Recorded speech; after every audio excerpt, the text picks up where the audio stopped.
Hello mga ka-varsity, May 5 nga, May 3 nga pala to 2025. First training ni Kuya Iwan ngayong month of May. Oo, first training mo to eh. Kasi matagal ka rin nakapaglaro, di ba? Dahil marami kang sugat, tapos may nagmahal na araw pa. Kaya binalik na kita ulit sa training mo. Hindi, Nakaraan yung January, naglaro na ako. naglaro ka na pala noon. Kaya eto, binalik na natin sa training si Kuya Yuan. Tingnan mo naman stretching niya dyan, saka yung takbo niya. Medyo basic na lang sa kanya. Yan ang nagagawa na maaga matulog, umiinom ng gatas, at umiinom ng mga vitamins, lalo na yung cherry pearl, saka Centrum gummy candies na vitamin C. Yan ang binibigay ko kay Yuan, kay Yumi, para sila ay maging masigla at alisto. Tingnan niyo yung mga training niya ni Kuya Juan, no?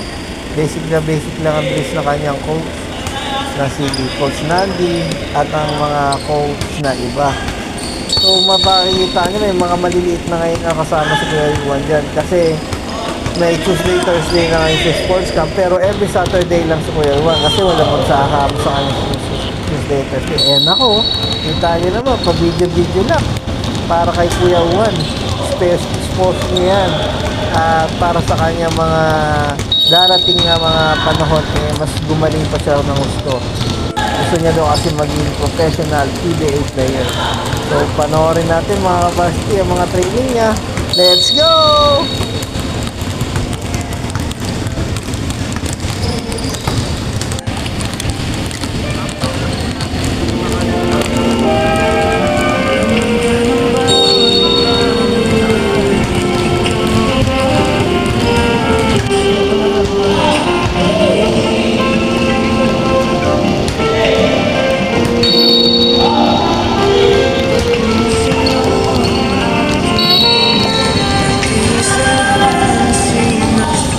Tayo naman, di ba?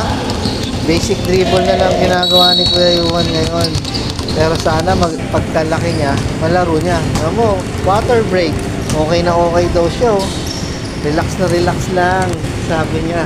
Kahit pagod na siya. So, ayan na. Yung mga drills na ginagawa nila. Meron dyan mga between the legs. Ayan, no? crossover, jump shot. Yan yung mga pinapagawa sa kanya ng coach niya. Pinapasabi nga, ayan, sinesermonan pa sila dyan kung paano yung dapat gawin. Kasi sabi, dapat mas medyo bilisan nila ang kanilang mga dribbling saka yung pagtakbo. Yan ang sinasabi ng coach nila. Nakikita mo, ayan, oh, basic crossover, jump shot. O, diba? Sinabihan na siya dyan. Dapat, ang tira niya ay naka square foot para sa sure na tira niya. Yan. Tinuturuan siya dyan kung paano dapat na tamang tira si Kuya Uwan. Na basic tira yan. Tignan mo, crossover, jump shot. Oh, di ba? Pumasok. Kasi naturuan na siya. Tignan mo, crossover, between the legs, jump shot. Oh, di ba? Ganyan. O, ngayon. Oh, crossover, between the legs, then jump shot. Di ba? Ayan mga tinuturo ng coach niya sa kanya. Kaya medyo basic na lang kay Kuya Uwan yan. Okay, spin move pa. Basic na lang kay Kuya Uwan. Kaso kailangan niya na lang ng bilis sa tapang. Mas marami na itong papahirapan. Pag ito bumilis na sobra, sa edad nito, marami na papahirapan si Kuya Uwan.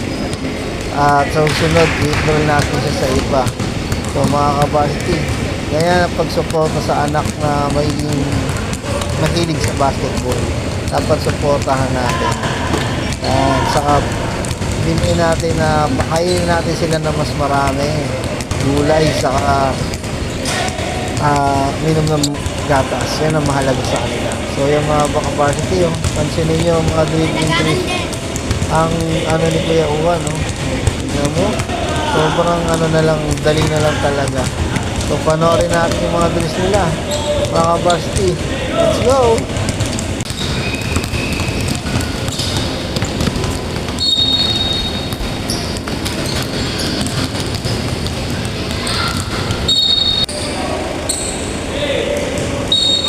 varsity nagtapos ang kanilang drills, sila ngayon ay nag 5v5. Makikita nyo dyan si Kuya Yuan na naka-white. Tingnan mo, na-istilan lang.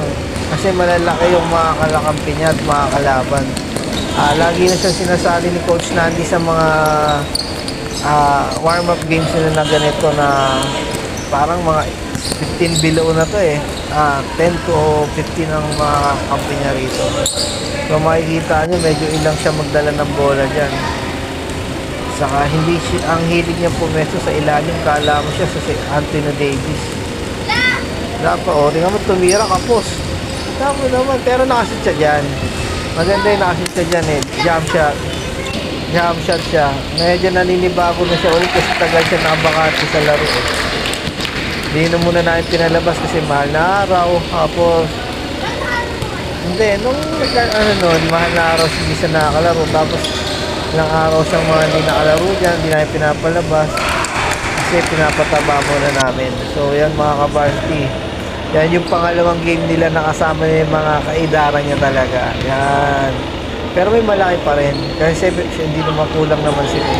Diyan yan na napapakita yung galing niya sa paghahak ng bola, sa pagtitira niya. Medyo basic na. Pansinin niya siya. Tingnan nyo. Tumira. Diba? Tumira siya. Pasok. Kaya tingnan mo doon crossover siya. Tama yan. Sabay jump shot. Diba? Ganun yung mga laro ni Kuya Yuan ngayon. Kasi rebound po. Kita mo naman. Kala mo, laking tao. Yan tingnan mo. Basic na lang sa kanya. Estilan na naman siya. Nakita mo, naagaw na kakampi niya ulit. Kita mo, naririnig niyo si Kuya Uwan. At ito na yung tapos na yung kanilang training. So, sa susunod ulit, nagpapicture na sila dyan. At sumunod ay kumain na ng Jollibee!